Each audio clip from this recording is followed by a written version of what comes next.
നിന്നെ അനുഗ്രഹിക്കട്ടെ.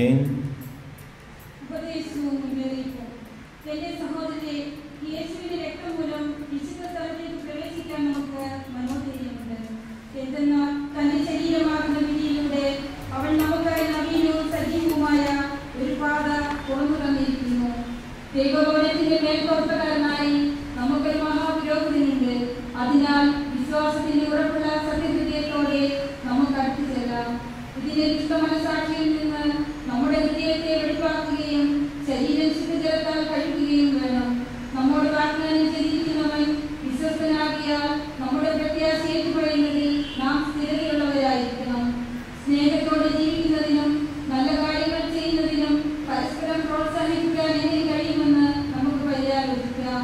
ചിലർ സാധാരണമായി ചെയ്യാറുള്ളതുപോലെ നമ്മുടെ സഭായോഗങ്ങൾ നാം ഉപേക്ഷിക്കരുത്. മാത്രമല്ല, ആ ദിനം അടുത്തു വരുന്നത് കാണുമ്പോൾ നിങ്ങൾ പരസ്പരം കൂടുതൽ പ്രോത്സാഹിപ്പിക്കുകയും വേണം. നമ്മുടെ കർത്താവായ മിശിഹായ്ക്ക് സ്തുതി.